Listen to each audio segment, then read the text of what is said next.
Boa tarde, camaradas. Eu quero começar minha exposição lendo um trechinho do Walter Benjamin, ou Benjamin, como quiserem pronunciar, das teses sobre o conceito de história. Diz o nosso amigo Benjamin: articular historicamente o passado não significa conhecê-lo, abre aspas, como ele de fato foi, fecha aspas. Significa apropriar-se de uma reminiscência, tal como ela relampeja no momento de perigo. Cabe ao materialismo histórico fixar uma imagem do passado, como ela se apresenta no momento do perigo ao sujeito histórico, sem que tenha consciência disso. O perigo ameaça tanto a existência da tradição como os que a recebem. Para ambos, o perigo é o mesmo: entregar-se às classes dominantes como seu instrumento. Em cada época, é preciso arrancar a tradição ao conformismo, quer que apoderar-se dela. Pois o Messias não vem apenas como Salvador, ele vem também como Anticristo. O dom de despertar no passado as centelhas da esperança é privilégio exclusivo do historiador convencido de que os mortos não estarão em segurança se o inimigo vencer, e o inimigo não tem cessado de vencer. O que Walter Benjamin está falando nesse trecho? Veja, existe uma compreensão redutora do que é a luta de classes. Alguns marxistas, de maneira equivocada, entendem que a luta de classes é basicamente o conflito capital-trabalho na seara econômica que se manifesta principalmente no âmbito do sindicalismo. Então, quando se fala em luta de classes, se pensa operários fazendo greve. Ou então os conflitos redistributivos que acontecem na esfera da reprodução social. Trabalhadores, trabalhadoras, estudantes fazendo um protesto contra o aumento da passagem, a favor do passe livre, a favor de um posto de saúde, de uma creche, de uma escola, de uma política habitacional, o MTST fazendo um protesto a favor de casas, de moradias populares. Evidentemente que isso são expressões da luta de classes. Mas, se o Domênico Lossurdo estiver certo, e eu acho que está, a teoria social de Marx e Engels é, dentre outras coisas, mas não só, uma teoria geral do conflito como chave analítica de compreensão da sociedade burguesa. Ou seja, o conflito de classes ele é constitutivo de toda a sociedade capitalista. É impossível pensar qualquer dimensão do capitalismo sem pensar a dimensão da luta de classes. Evidentemente, porém, a luta de classes se expressa de maneira diferente nas diversas esferas da sociedade ou nos diversos complexos sociais. Então, do mesmo jeito que existe uma expressão da luta de classes pela distribuição da riqueza no âmbito, por exemplo, do sindicalismo ou da luta por direitos sociais e econômicos, existe também uma luta de classes pela memória, ou uma luta de classes pela história, ou como diria o velho Althusser, uma luta de classes na teoria. Então, esse ponto é fundamental. E por que isso é importante? Veja, ao final do século XX, foi criado um mito. Aliás, criado não, consolidado um mito que surgiu com o Maio de 68. A partir do Maio de 68, se desenvolve uma série de novas correntes na esquerda, especialmente a partir da esquerda europeia, da Europa Ocidental. E essas novas correntes que vão surgindo a partir do Maio de 68, elas vêm com um discurso para legitimar a sua existência histórica. Que discurso é esse? Olha, a velha esquerda, né, aí já surge como uma nova, aí o resto é a velha esquerda, aí leia-se principalmente os comunistas, eles nunca trataram de luta contra as opressões. Os comunistas nunca deram importância à luta contra o patriarcado, à luta contra a opressão contra a mulher. Os comunistas nunca deram importância à luta antirracista. Os comunistas nunca deram importância à luta ecológica. Os comunistas nunca deram importância à luta, na época se chamava GLS, hoje a gente não usa mais esse termo, está em desuso e por aí vai. De tal sorte que se criou a ideia, inclusive é um negócio que faz muito sucesso na academia, na universidade anglo-saxã, nos Estados Unidos, na Inglaterra, que é a esquerda pré-maio de 68 era uma esquerda materialista. Ela só pensava em condições de trabalho, salário, direitos sociais. E a esquerda pós-maio de 68 é uma esquerda que é uma esquerda da luta do reconhecimento. Ela está muito mais preocupada com questões pós-materialistas, está muito mais preocupada com reconhecimento de identidades, direitos de cidadania, direitos civis. Isso é falso. Além de ser falso, está errado. O paradigma, uma esquerda materialista, uma esquerda pós-materialista.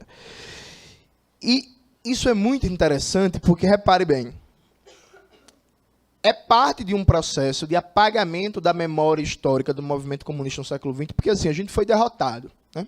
No século XX, como eu sempre brinco, a gente chegou muito próximo da vitória, como se fosse uma Libertadores da América. A gente chegou na final, né, mas perdeu no La Bombonera para o Boca Juniors, e aí ficou muito abalado com a derrota, e aí nesse processo de derrota, expropriaram a nossa história.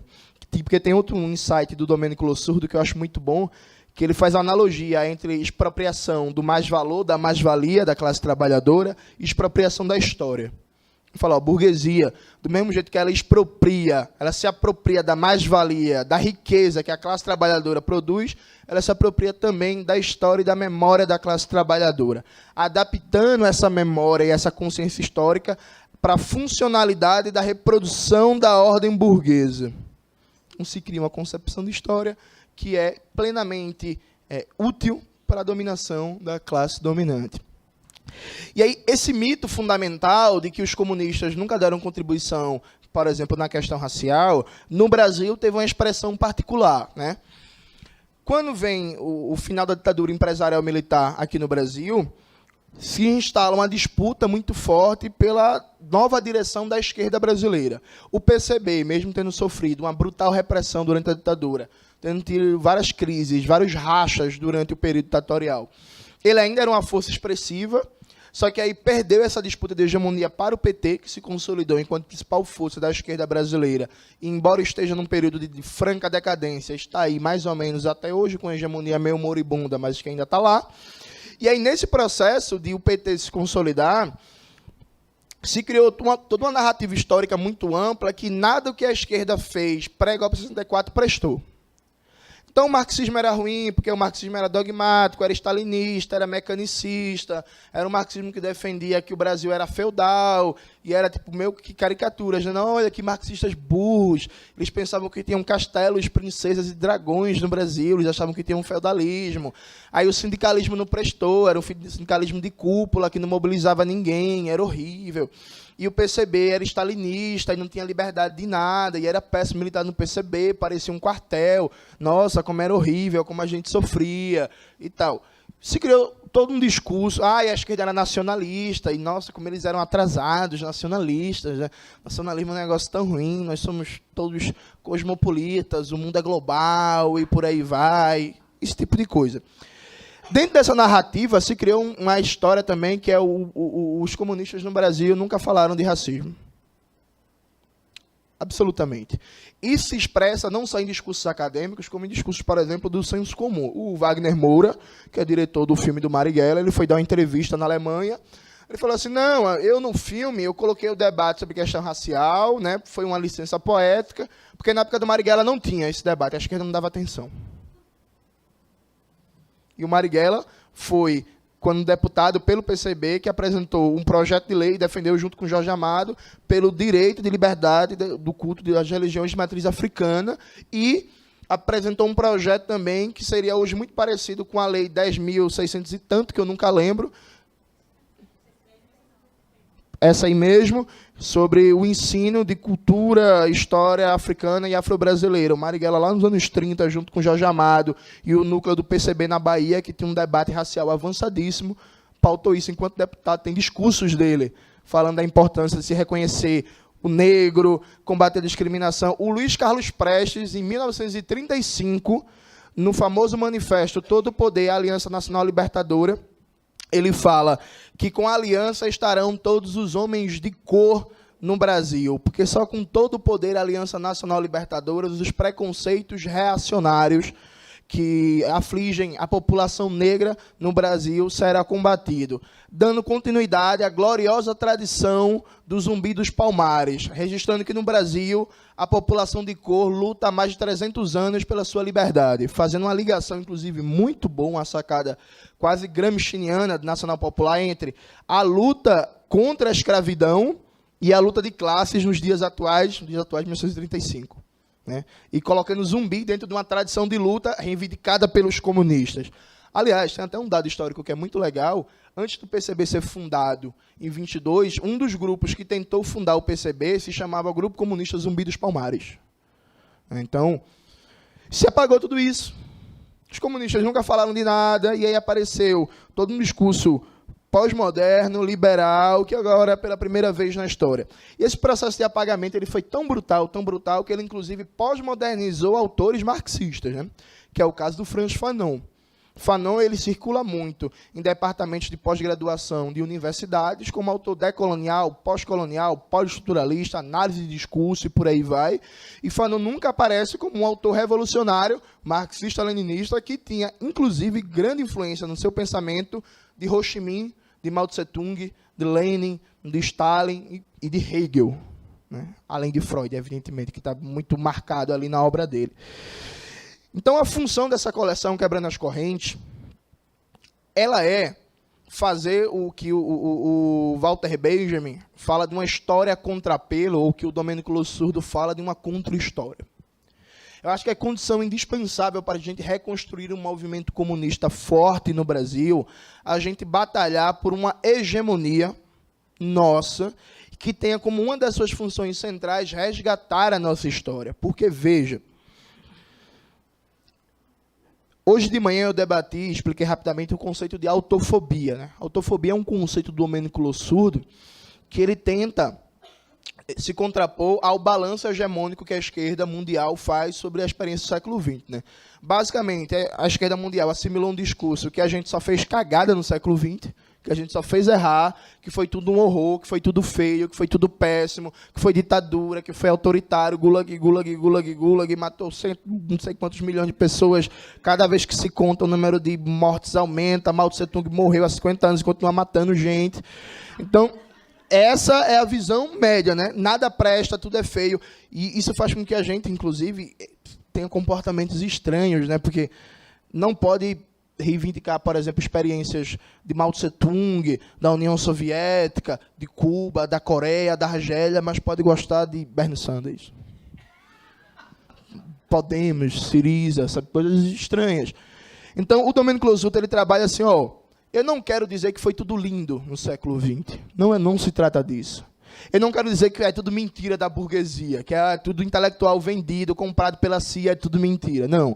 Se trata de fazer um balanço histórico sério, preciso, para a gente dizer onde a gente errou, como e por que a gente errou, quais são as fontes teóricas e a conjuntura histórico-concreta dos nossos erros, mas dizer que nós temos um papel civilizatório fundamental na história do século XX e da modernidade de maneira mais geral. 3 exemplos básicos. Veja, imaginemos que estamos no primeiro ano do século XX, né? 1901. Eu esperei vocês completarem para eu não errar. Vocês repararam, né? A malícia. Estamos em 1901. Pois bem, qual era a situação do mundo em 1901? Vamos olhar para a África. A África toda estava colonizada, com exceção da Etiópia. Todo o resto do continente estava colonizado. Colonização, segundo Frantz Fanon, nos Condenados da Terra, pressupõe um sistema de dominação e de desumanização total, baseado na violência onipresente contra os colonizados. Violência que se expressa em torturas, espancamentos, assassinatos, estupros, expropriações e por aí vai. Vamos olhar para a Ásia. A Ásia praticamente toda estava colonizada também, com algumas exceções, como, por exemplo, o Japão, mas o Japão, depois da modernização, Meiji começou a colonizar, se tornou uma potência colonial na Ásia. Na China, por exemplo, eu adoro esse exemplo para mostrar que filme de porradaria também é cultura. Os filmes do Bruce Lee, eles sempre mostram uma cena clássica, que ele chega assim num parque em Xangai, aí tem uma placa, proibido a entrada de cães e chineses. Aí o Bruce Lee fica puto, dá um pulo do dragão, quebra a placa e pá, não sei o quê. Aí os chineses vão e protegem ele. Na China colonizada, você tinha regimes de apartheid, de segregação racial, em que os chineses eram equiparados a animais, e eram proibidos, tal qual o regime de segregação racial nos Estados Unidos, o Jim Crow. Na Indochina, que corresponde hoje a Vietnã, Laos e Camboja, o Ho Chi Minh, líder da Revolução Vietnamita, ele fala que, por exemplo, não era crime, pelo Código Penal colonial da Indochina, um francês matar um indochinês. Bastava o francês alegar que foi em legítima defesa e suave. É tipo a autorresistência aqui da polícia, sabe? Falou, não, uma autodefesa. Assim como não era crime, embora fosse crime no Código Penal, mas na prática não era crime, por exemplo, um francês estuprar, violentar uma mulher indochinesa. Era um regime de tortura, de violência onipresente. Quando a gente olha para as Américas, América do Sul, América Central e tal, a maioria dos países, embora não estivessem em situação colonial clássica, estavam no que se chama de regime neocolonial, com a imensa maioria da população ainda camponesa numa miséria terrível. Basta pensar na situação do Brasil, por exemplo, no comecinho do século XX. Outra coisa importante, a gente aprende na escola que a escravidão colonial acabou quando ela foi extinta no Brasil, em Cuba e tal e tal. Aí acabou a escravidão. Isso é muito problemático, essa visão, porque, veja, todos os regimes coloniais tinham escravidão. Então, por exemplo, nos regimes coloniais portugueses, em África, existia um estatuto da vadiagem, e aí, se você fosse considerado vadio pela polícia colonial, você era obrigado a trabalhos forçados. Quem era considerado vadio? Que o Estado colonial queria. Assim como na Argélia colonizada, na Líbia colonizada, também tinha um estatuto contra a vadiagem, que condenava as pessoas a trabalhos forçados. Assim como no Vietnã, na China, na Coreia, também tinha trabalhos forçados. Então, você tinha regimes de escravidão pulverizados por toda a periferia do sistema capitalista colonizada. Essa ideia de que acabou a escravidão colonial clássica, acabou o regime de escravidão no mundo, é uma ideia que precisa ser muito relativizada. Você tinha várias situações de escravidão. Aliado a isso, veja, o regime colonial ele é tão bárbaro, tão bárbaro, tão bárbaro, que ele parte de uma premissa da negação da condição de ser humano. Não é que a população colonial tinha menos direitos. Ela estava numa situação de segunda categoria. Ela não era reconhecida como humana. O Palmiro Togliatti tem uma famosa polêmica na Itália, né? O Norberto Bobbio, que era um filósofo que não era de esquerda, mas era um cara progressistazinho e tal, meio que um social liberal, quase um Luciano Huck, que é de sacanagem. Aí é foda. Era um cara progressista e tal. Aí o Bobbio chegou e falou assim, isso pós-segunda guerra, né? Tá, União Soviética, campo socialista. Aí o Bobbio fez assim, muito interessante as experiências socialistas, deram contribuições muito importantes para o combate da miséria, o desemprego, a fome, mas falta uma gota de óleo liberal nas máquinas da revolução já realizadas. O Palmiro Togliatti, que era secretário-geral do Partido Comunista Italiano, principal dirigente do Partido Comunista, ele, em vez de responder o Bobbio debatendo se as experiências socialistas eram ou não democráticas, a resposta do Togliatti foi genial. O Togliatti chegou assim para o Bobbio e falou, Bobbio, quando, isso é citação literal, de cabeça, quando e em que medida foram aplicados os princípios liberais que se diz fundado o Estado inglês nas colônias? Em verdade, o liberalismo se caracteriza como uma bárbara discriminação entre as criaturas humanas, que não só se alastra pelas colônias, como está presente na metrópole do sistema, como demonstra o caso dos negros estadunidenses. A resposta do Bobbio do nome Togliatti, foi genial. Essa ideia de que liberalismo significa liberdades individuais, limitação de poder, democracia, Estado de Direito, universalidade jurídica, todos têm a condição de cidadão frente ao Estado. Quando foi que isso aconteceu para a maioria da população do mundo? Quando foi que isso aconteceu para a população negra dos Estados Unidos? E o Togliatti ainda esqueceu a população indígena, os povos originários, né? É um fato ainda importante se lembrar. Que nos Estados Unidos, no século XVII, tinha mais de 20 milhões de povos originários, que eles chamam genericamente de peles vermelhas, e no começo do século XX tinha 800 mil. Então, exterminaram milhões durante o processo de formação da nação estadunidense.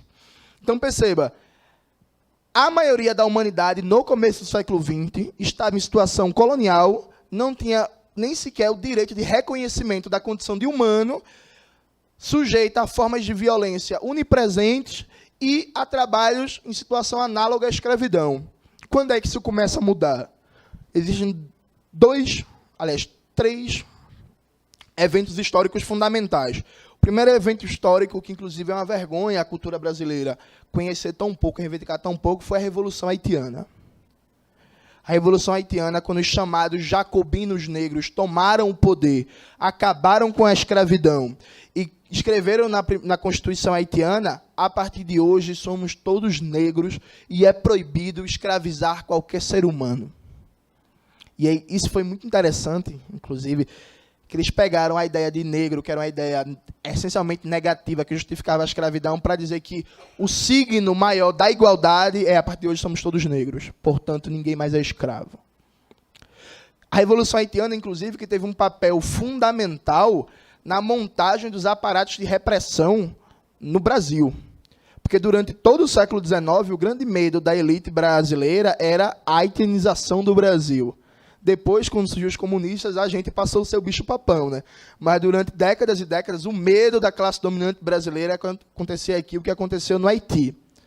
Então, o Haiti ele fundou pela primeira vez o que eu gosto de chamar que existem duas razões revolucionárias na modernidade. Uma primeira razão é a razão anticolonial. E a Revolução Haitiana é o grande símbolo disso, um pouco atrelado também à Revolução Francesa no seu período jacobino, né? Porque a Revolução Francesa, no período jacobino, extinguiu a escravidão nas colônias. Depois que os jacobinos foram derrubados, a escravidão foi reabilitada. O segundo grande evento é a Revolução de Outubro de 1917. A Revolução de Outubro ela é muito retratada como a revolução anticapitalista, a primeira vez que se tentou construir o socialismo. Essa representação, é claro que é verdadeira, mas ela é redutora. A Rússia, como eu falei hoje de manhã, era conhecida como cativeiro dos povos, o czarismo russo. Sobre o Império Russo, você tinha mais de 50 nacionalidades que eram colonizadas. Povos oprimidos, que tinham sua identidade nacional negada, sua cultura negada, sua língua, sua religião, seus costumes negados. A Revolução Russa mobiliza todos esses povos no apoio, na luta contra o czarismo, e a construção do socialismo na União Soviética tem explicitamente um discurso anticolonial. Tanto que, quando é criado a Internacional Comunista, e aí forjado no documento 21 condições para adesão à Internacional Comunista, uma das 21 condições era fazer o combate de fato, e não só com palavras, ao colonialismo. Então, o Partido Comunista Francês, que se quisesse entrar na Internacional Comunista e permanecer, tinha que, de fato, combater o colonialismo e o racismo que a burguesia francesa tinha suas colônias. Partido Comunista Inglês, Partido Comunista dos Estados Unidos, por aí vai. Inclusive, a Internacional Comunista cobrou, por muito tempo, aos partidos comunistas, como do Brasil, como dos Estados Unidos: e aí, o que é que vocês estão fazendo na luta antirracista? O que é que vocês estão fazendo na luta anticolonial? O PCB, no seu período de surgimento, nos anos 20, ele levou muito puxão de orelha da Internacional Comunista, porque estava dando pouca atenção à questão racial. Então, há um discurso de um universalismo revolucionário que emana da Revolução Russa, que é a ideia de, o Lenin, como eu vou repetir também um elemento que eu falei de manhã, porque é indispensável. O Marx ele desenvolve um insight que ele nunca aprofundou.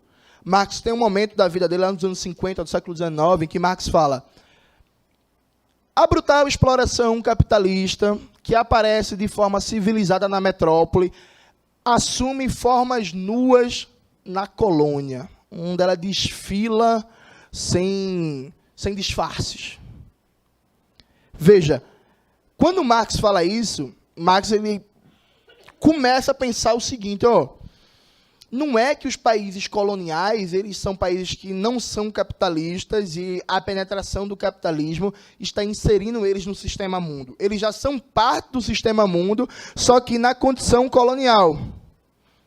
De tal sorte que o mundo plenamente capitalista ele tem necessariamente duas dimensões de luta fundamental. A dimensão de luta imediata pelo socialismo nos países plenamente capitalistas a nível interno das relações, e a dimensão de luta anticolonial com o horizonte socialista nos países semicoloniais e coloniais. Esse insight do Marx, quem desenvolveu a fundo foi o Lenin e a Revolução Russa. Porque no Congresso de Baku dos Povos do Oriente, que foi um encontro que reuniu povos da periferia do sistema, do mundo todo, especialmente de África e Ásia, que aconteceu na cidade de Baku, que é uma cidade historicamente conhecida por ser um polo petroleiro e tal, eles se reuniram para debater as condições de luta radical revolucionária na periferia do sistema. Esse Congresso de Baku, quando ele termina, ele reformula o clássico lema do Manifesto do Partido Comunista. Em vez de proletários do mundo, univos, o Congresso de Baku lança um novo lema: proletários e povos explorados do mundo, univos.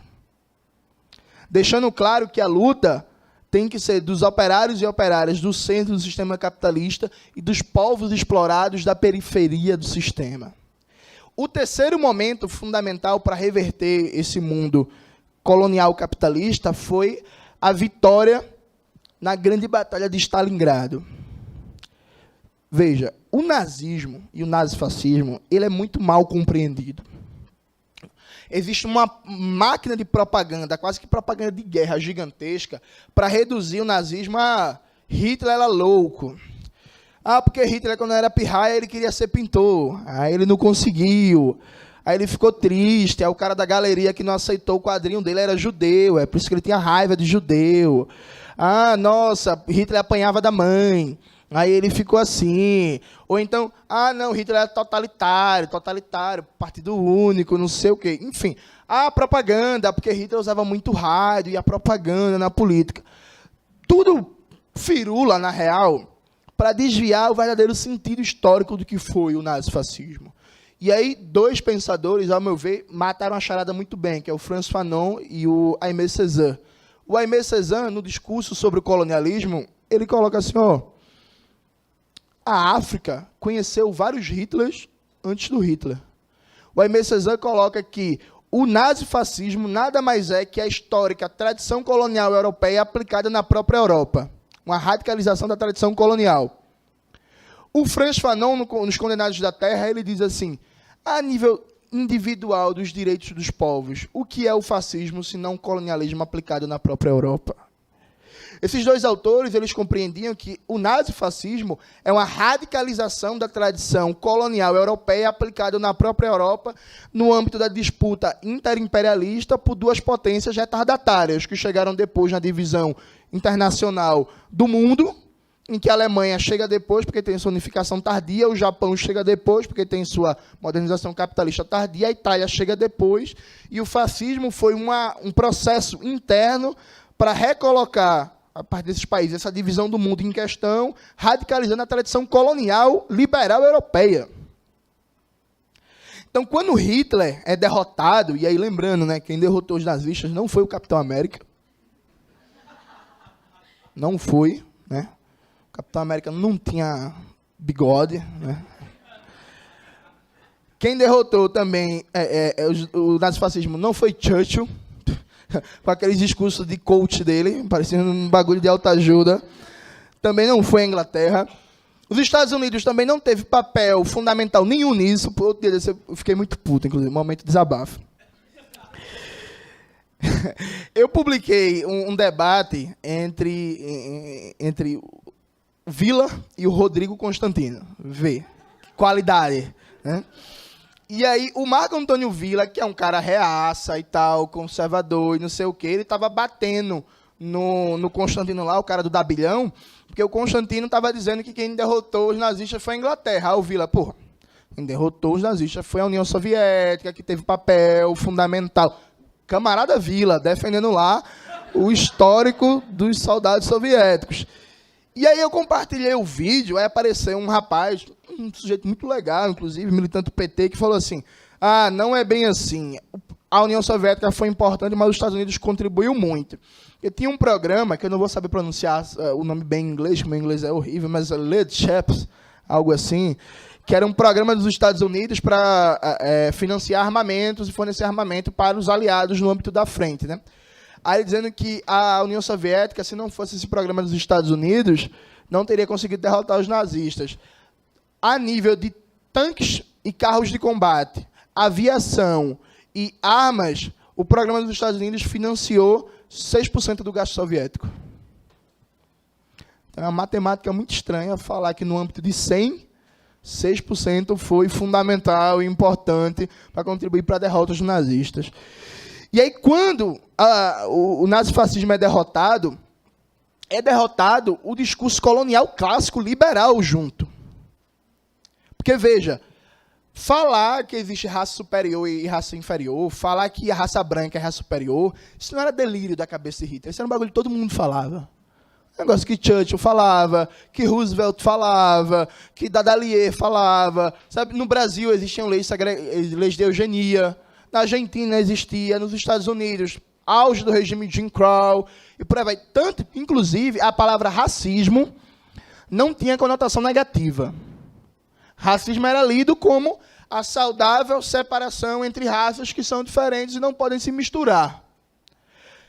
Quando Hitler é derrotado, o glorioso Exército Vermelho marcha sobre Berlim, pendura aquela bandeira ali no parlamento alemão, vem todo o impacto mundial daquilo ali. Foi a partir daquilo ali que, por exemplo, se deixou, depois de 300 anos, de ser normal falar que existe raça superior e inferior. Foi ali que a ONU, uma organização internacional, pela primeira vez na história, falou que o racismo é uma coisa ruim, que a gente tem que lutar contra o racismo na Declaração dos Direitos Humanos da ONU, de 1948, se não me falha a memória. É 48? Massa. Foi ali. E antes da ONU fazer isso, a Constituição Soviética de 1936 foi o primeiro documento constitucional do mundo a criminalizar o racismo, dizendo que o racismo era algo negativo. Não estou dizendo que criminalizar é algo fantástico. O que eu estou destacando é o racismo ali aparece como algo negativo, que tem que ser combatido. A partir do final da Segunda Guerra Mundial, começa o que a gente conhece como uma revolução anticolonial mundial.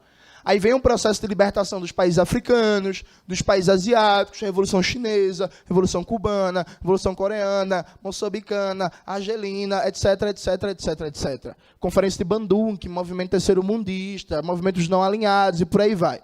Reparem, fomos derrotados no saldo geral? Evidentemente que sim.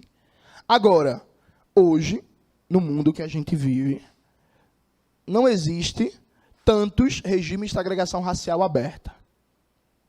Hoje, no mundo que a gente vive, um discurso de racismo científico, de eugenia aberto, não é algo tão bem aceito como era no passado. Hoje, os regimes de colonização formal, de ocupação militar direta, não são tão difundidos como eram. Hoje, as formas de trabalho análogo à escravidão, tal como existiam nos regimes coloniais, foram, em muitos aspectos, derrubadas. Então, o mundo hoje não é bonito, mas ele não é uma merda pior graças a nós. Graças à luta de milhões e milhões de homens e mulheres que deram a sua vida lutando pela revolução, lutando pelo socialismo, e se não conseguiram a revolução e o socialismo, em muitos desses países, conseguiram fazer com que os elementos mais bárbaros da dominação capitalista dessem uma recuada. Então, se hoje eu consigo, por exemplo, ter direito a voto, se hoje eu consigo juridicamente, no plano mais formal, abstrato que você possa imaginar, ser reconhecido como um cidadão, como um ser humano, isso é inseparável da Revolução Russa, da Batalha de Stalingrado, dos movimentos revolucionários mundo afora. Então, tentar contar uma história do século XX, dizendo que os comunistas nunca lutaram contra o racismo. Inclusive, tem até um episódio que eu acho fantástico também. Vou concluir. Talvez. Episódio que eu acho muito bom, que é o Nelson Mandela, que lutou mais de 30 anos contra o apartheid, ficou preso e tal. Quando Nelson Mandela é libertado e é eleito presidente, a primeira visita que ele faz como chefe de Estado é para Cuba, para agradecer o povo cubano e o camarada Fidel Castro pela contribuição dos cubanos na luta contra o apartheid e o regime de segregação racial no sul de África. Aliás, Fidel Castro, inclusive, ele é visto como um herói, uma porrada de países africanos. Você chega lá e fala, pô, Fidel Castro, a galera, caramba, Fidel, massa, contribuiu, ajudou na luta pela libertação. Kim Il-sung também, Mao Tse-tung também, Che Guevara, Stalin, Lenin, e por aí vai. Então, essa é a nossa história, com erros, com acertos, com tragédias, mas com páginas gloriosas. E a reconstrução do movimento comunista. E a formulação de uma teoria do antirracismo revolucionário nas condições brasileiras passa por uma reapropriação dessa nossa história. Passa por uma batalha na disputa pela hegemonia. Passa com que a gente nunca mais aceite calado quando alguém fala assim: ah, mas vocês são marxistas, vocês não ligam para a raça, vocês só pensam em classe. É inaceitável que a gente hoje escute isso calado. Inaceitável. A gente precisa se reapropriar da nossa história para fazer da história uma arma política, porque, como diria o grande Marx, né, existe a crítica das armas, mas existe também a arma da crítica. E a gente precisa ter essa arma da crítica, que é um reconstruir da nossa consciência histórica para conseguir avançar num projeto de revolução brasileira em que a luta antirracista tem um papel central e fundamental, não tem nada de identitário, não tem nada de secundário, porque quem não compreende a centralidade da questão racial na luta de classes brasileira não compreende bem o marxismo, não compreende bem a Revolução Brasileira e, consequentemente, nunca vai conseguir fazer revolução. Que já não é um bagulho muito lá fácil, né? Já não é um negócio que não é um passeio de criança. Tendo uma análise, uma teoria errada, né? Como diria o Palmiro Togliatti, quem erra na análise erra na ação. Então, acho que esse é um primeiro passo para essa batalha fundamental que a gente tem pela frente nos próximos anos. Obrigado.